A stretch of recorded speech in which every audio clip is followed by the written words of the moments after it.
Hello, and welcome to BattleTech Faction Briefings. Today, we are taking a look at a Capellan Confederation unit. They have served members of House Liao as part of the Confederation, St. Ives Compact, and Free Capella movement. They are called the standard bearers of Free Capella. They are the Blackwind Lancers. The regimental symbol of the unit, when they were the 14th Liao Lancers, was a tiger's face with two lances behind it, which is the standard emblem of the Liao Lancers. Then, as the Blackwind Lancers, they would have the symbol of a circle with some markings on it. They would use this emblem until they became members of Free Capella. At that time, their symbol became a dark dragon encircling the world of Indicus, an emblem nicknamed the Promise. By using this symbol, they would get the title of the Standard Bearers. They display the symbol on the left chest plate of their mechs, left side of their fighters, and left side of their armor. The Blackwind Lancers typically use a blue and yellow paint scheme. However, the standard colors for Free Capella in the 3060s, when they joined, were tan and ivory. The Lancers used the Free Capella colors with blue highlights to represent their original coloring while also representing their new allegiance. It is possible that they kept these colors even after returning to the Capellan Confederation in the late 3060s. The Blackwind Lancers have a long and odd history. If you want to skip spoilers, then go to the time listed. The Blackwind Lancers can trace their history back to the Liao Lancers. The Liao Lancers were created as a replacement for the previous main defense force of the early Capellan Confederation, the Sarna Sabres, who were wiped out during the Age of War. The Liao Lancers were made up of soldiers from across the Confederation, with only a third of their forces coming from the Sarna Commonality region in order to create a sense of national unity amongst the soldiers. The 14th Liao Lancers would be created in the mid-2700s, after the repeal of the Council Edict of 2650. They would be known as the Zurich Lancers, as a third of their troops had come from the world of Zurich. Interestingly, Zurich would be part of the Terran hegemony during this time, which means a good portion of the 14th were recruits from a different state. This was facilitated by Chancellor Barbara Liao, who worked with the Terran hegemony to ensure her troops and their tech would be up to high standards in order to make up for the Capellan Confederation's lack of size. Due to this, they would be stationed on Liao as guards, because they could not serve on their nickname world. During this time, they would get specialized training and reach veteran status prior to the Ameris Civil War in 2765. The Confederation was officially neutral during the war, but due to shifting public opinions, they would allow Kerensky's SLDF troops to set up outposts on their worlds. However, the Capellans did not offer any military support. During the last days of the Ameris coup, the Confederation would provide relief for liberated worlds, including moving their soldiers to garrison them. During this time, Zurich would be moved into the Confederation, and the Zurich Lancers would finally go home. Prior to the breakout of the war, the 14th Liao Lancers would be a top-of-the-line, veteran-level, lightweight mech regiment. They would remain on Zurich as the war started. However, in 2795, a campaign was started to capture Chesterton. The mission was to capture all the worlds within jump distance of Chesterton in order to force Chesterton to submit. The 14th would be brought in as part of this planet-hopping campaign. They fought on Jaipur and faced off with elements of the Avalon Hussars. The 14th lost 2 battalions of mechs before pulling back. The 14th would get moved away from the Federated Sun's border and would be part of the team to capture the world of Wasat from the Free Worlds League. By 2821, they would be down to 20% full strength and holding the world of Wasat. They would begin the process of rebuilding during the interwar period. As the war began, they would be up to 52% effective. While rebuilding on Wasat, they had risen to elite skill level due to their experiences during the First Succession War. They would fight hard to keep Wasat in Capellan hands. As the war came to an end, they would be down to 15% effective strength and listed at veteran skill level due to the sheer amount of casualties they had taken. As they rebuilt, they moved towards being a medium weight unit. They would be sent on a mission to Royalston in 2922. They were on the hunt for a storehouse of Star League-era replacement parts. They would fight the Royalston Capellan March militia, and do fairly well. However, Davian reinforcements would arrive, and the 14th were overwhelmed and nearly destroyed. This would not be the end of the 14th Liao Lancers. They would be rebuilt as a new unit using the survivors of the 14th. In 2950, they would become the Blackwind Lancers, and they would be tasked with a mission of revenge against the Federated Suns. Their first mission was on Bakum. They would destroy the aerospace depot, which helped rebuild the Lancers' morale. After that, they would be sent on seek and destroy missions, many of which they would not succeed at, but they would cause enough damage to build a reputation around their sheer destructive power.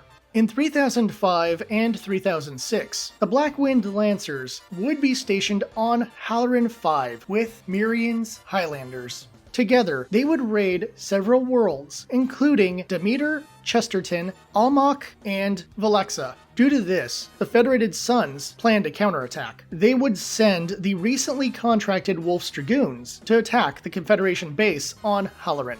The Dragoons would arrive and hide near the moon while waiting for the Capellan forces to return from their raid on Valexa. When the CCAF units landed on the world, the Dragoons would charge in for the attack. Zeta Battalion would strike the base as the Dragoon fighters eliminated Capellan air cover. The Lancers and Highlanders fled from their base into the nearby city and wilderness respectively. The Dragoons pushed forward, hoping to defeat the Capellans before CCAF reinforcements could arrive. Beta Regiment would go after the Highlanders, with Gamma and Zeta as their reserves. Delta Regiment was able to hold back the Lancers so they could not go out to aid the Highlanders. After 5 days of fighting, the Lancers and Highlanders finally met up, but were surrounded. They broke through, but at a great cost, and were able to evacuate with assistance from the newly arrived Capellan reinforcements. As they recovered, the Blackwind Lancers were stationed on Elnath. They would guard the tank and ammunition factories. However, raids from the FWLM would prevent them from properly rebuilding. Thus, in 3015, the 2nd McCarran's Armored Cavalry would arrive to assist in defending the world. Then, the 2nd McCarran's would head out to deal with the source of the raids. The Blackwind Lancers would be moved to St. Andre by 3025 in order to rebuild and train up their forces without fear of enemy attacks. They would be back to full power prior to the start of the Fourth Succession War. They were stationed on St. Andre alongside Justinia's Cuirassiers and Cochrane's Goliaths. Despite the amount of troops gathered, St. Andre would be one of the first worlds attacked as part of Operation Rat. The Davian Light Guards RCT and 12th Vegan Rangers Alpha and Beta regiments would attack with extreme ferocity. Justinia's Cuirassiers were wiped out by the 12th Vegan Rangers, and Cochrane's Goliaths would be shattered by the Davian Light Guards. The Blackwind Lancers would be the only unit to survive, but their 1st Battalion would get overwhelmed. The 1st would surrender, while the other 2 battalions would flee the world. They would not have any more notable battles during the war. However, they would defect, alongside many other units, as part of the St. Ives Compact once the war was over. In 3040, after they had recovered to some extent, they started raiding the Capellan Confederation on behalf of St. Ives, due to an attack on Indicus that killed thousands of people. From that point forward, they would be used as border guards, and occasionally as a reprisal attack force against raids by the Confederation. This constant fighting would slow down their return to full power. By 3050, they would be rebuilt, but reduced to regular skill level for the first time in centuries. They would be stationed on Milos. They were mostly uncontested during the years of garrisoning this world. By 3054, they would have troops stationed on different worlds throughout the Compact. The 1st would be on Milos, the 2nd Battalion would be on Denbar, and the 3rd would be on Texlos. They would keep the border safe for years as they held off minor Capellan raids. In 3060, a deep-cover Maskarovka agent, under the name of Major Smithson, who commanded the 2nd Battalion, would lead a team in a preemptive strike on Hustang. This would occur during the Xin Shang tour by Capellan Chancellor Sun Tzu Liao. However, he was not there, and they could only target his fiancée, Isis Merrick. Warrior House Hiritsu would stop the Lancers and keep Isis Merrick safe. This attempted assassination would allow Sun Tzu Liao to use his authority as the First Lord of the Star League to bring in occupation forces to St. Ives Compact border worlds. These actions would lead to strikes against the Peacekeepers, which caused the Capellan St. Ives War to fully break out. The captured assets of the Blackwind Lancers were used to form a new unit, the Hustang Warriors. The Blackwind Lancers would have a battle with the Hustang Warriors on Denbar. The Warriors were nearly defeated. However, the tenacity of the Warriors would push back the Blackwind Lancers. Two Thunder battle mechs used synchronized movements to deal damage and confuse the Lancer defense, which gave the Warriors the opening they needed to strike back. The weakened Hustang Warriors would retreat, but the 2nd Battalion of the Blackwind Lancers would lose half their mechs. After a terrorist attack by the Thuggee cult, the Blackwind Lancers would do a strike against Highspire, where it was believed the cult was located. On Highspire, they would face off with the Dynasty Guards. They would trade fire for a bit before the Lancers retreated from the world. The Dynasty Guards would give chase. The Dynasty Guards, with some conventional support and the assistance of Hell's Black Aces, would find the Blackwind Lancers on Chesterton. They would pin down the Lancers and would inflict heavy damage. If not for reinforcements arriving and driving off the Dynasty Guards, the Blackwind Lancers would have been crushed. In 3063, they would be back up to veteran skill level due to their experiences during the Capellan St. Ives War. They would leave for the Federated Commonwealth after St. Ives was brought back into the Capellan Confederation. They would end up on Ambergris, bearing the flag of Free Capella. At first, rebuilding was slow, using whatever salvage they could find. They would still be 3 companies short of a regiment until the assistance of Candice Liao and George Hasek allowed them to rebuild with better technology. Free Capella would bring in more soldiers, expanding their forces beyond being a mech regiment, with new aerofighters and armor support.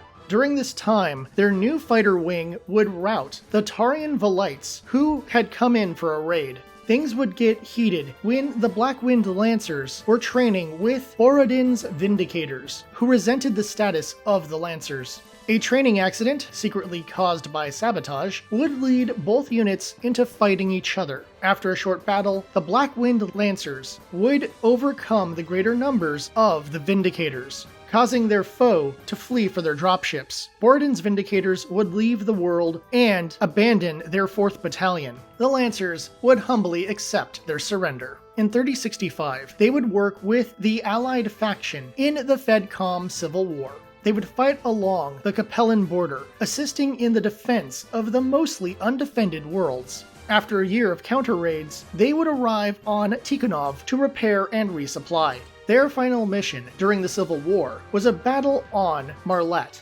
against the 1st Republican Guards in late 3066. The Lancers worked with a former Comguard unit, the 244th Division, and together they would win. However, their campaign through the Civil War would leave the Blackwind Lancers with only half their total forces. In 3067, the Blackwind Lancers would be considered an elite unit once again, and would be stationed on the world of Spica. They would rebuild with former soldiers from the Free Tikhonov Republic, who refused to return to the Capellan Confederation.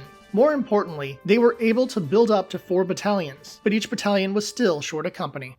Operation Sovereign Justice would kick off in 3068, with an assault into the Capellan Confederation by Federated Sons forces led by George Hasek.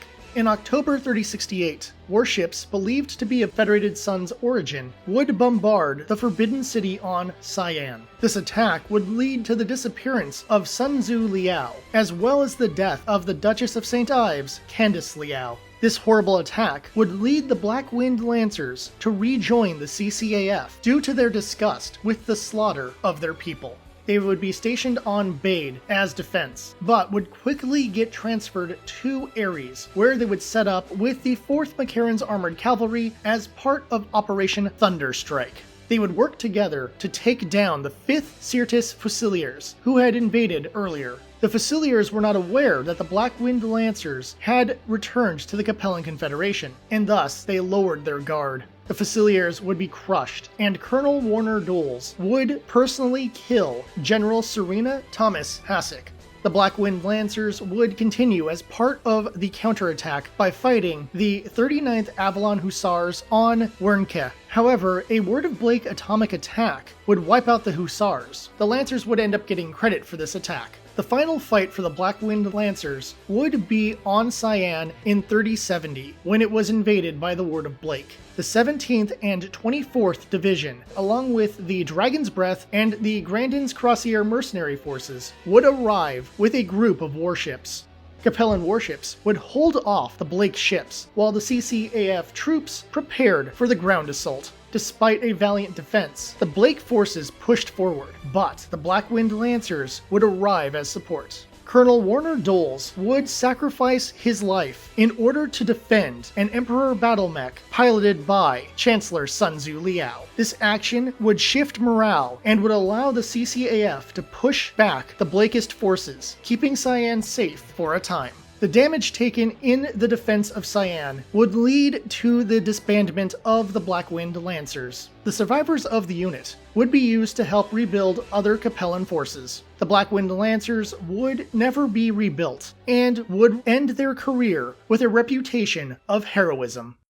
There are many Capellan units with long histories. Going from the 14th Liao Lancers to the Blackwind Lancers was quite the journey for the regiment. They chose to defect to the St. Ives Compact, which they also had a hand in destroying. They would also choose to return to the Confederation in order to defend their original homes and would give their lives to keep Chancellor Sun Tzu Liao and the Confederation safe, a record that gives them a special place in Capellan history.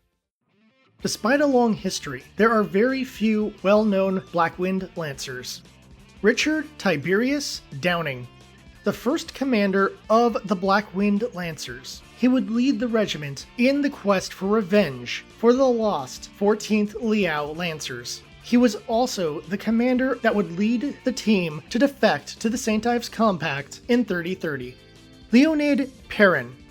He would take over as the commander of the regiment around 3050. He would organize the defense of the St. Ives border during the clan invasion era and help hold off various Capellan raids. He would want to return to the Confederation after the war, but his unit mutinied and Warner Doles would take command in July 3062. Warner Doles, the XO of the 2nd Battalion, who was part of the attack that started the Capellan St. Ives War. He would be captured and returned in a prisoner exchange. He would also execute his traitor commander after being free. He would hold the Lancers together after the Capellan St. Ives War and take command in 3062, where he brought his unit into the Free Capella movement. He would return to the Capellan Confederation during the Word of Blake War, where he would die protecting Sun Tzu Liao. He piloted a Grasshopper and later an Emperor. Tricia Smithson, a secret operative with the Maskarovka, who rose to the rank of Major in the Blackwind Lancers by 3054. She led the team into an attack on Hustang, triggering the Capellan St. Ives War. She would get captured by Free Capella and executed for betraying the St. Ives Compact. She piloted a Victor. The Blackwind Lancers are a Capellan unit for the majority of their existence, and use mostly Capellan mechs with the occasional Federated Sun salvage. As part of the St. Ives Compact, they would get more Fedcom units and occasional Capellan salvage. They would have common vehicles in their expanded forces, but would rely on fast hovercrafts and SRM carriers to support their mechs. Their time with the Compact and later Free Capella would provide them with an average 75% Star League level tech with some Omnimechs, but no clan tech. They would primarily be a mech-based unit until the early 3060s, where they added some forces to their formations.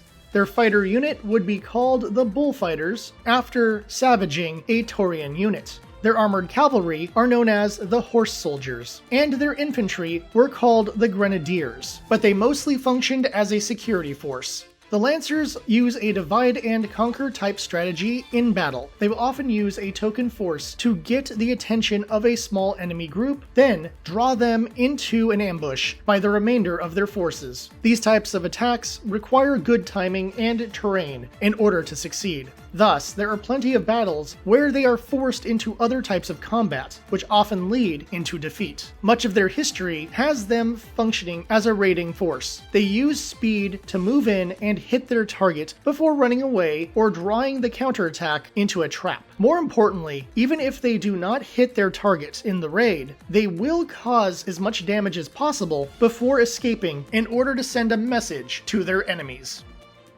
The Blackwind Lancers do appear in the Capellan Solution duology, where they play a major role in Threads of Ambition. They are also one of the antagonists in The Art of War, a battlecore novel that focuses on the Battle of Hustang. Beyond that, they are mentioned in several sourcebooks and a couple technical readouts. Bear in mind, some of these books only have composition and location data. There is something about the Capellan Confederation that makes them very compelling to me. Perhaps it is the fact that the game staff picks on them so much. Or maybe it is because their internal politics and family rivalry play out in an interesting way. After reading the Capellan Solution, which I highly recommend, I had a liking for the Blackwind Lancers as the twists to their story was one of the highlights of the series. Their history goes on far longer than I expected, and their unexpected ending makes them go full circle. The Lancers have an exciting story that really stands out amongst many of the oftentimes bland house units that they could be compared to. There are some good reasons to paint up a set of Blackwind Lancers. They serve with the Confederation and the St. Ives Compact. However, their destruction in the 3070s does limit the eras they can be played in. But other than that, they make for a very cool unit that has a very unique look. If you have a set, let me know in the comments. Next time, we will be looking at the 15th Drakon, a mercenary unit that becomes a house military unit. Then in June, we will be exploring the Periphery. Let me know in the comments what your favorite Periphery nation is, and maybe I'll consider doing a unit from that nation. Thank you for watching. My channel keeps growing, and I owe it all to you. May your weapons stay hot, and your reactors stay cool. If you have the chance, check out some of my other BattleTech faction briefings. Until next time, I'll see you at the tavern.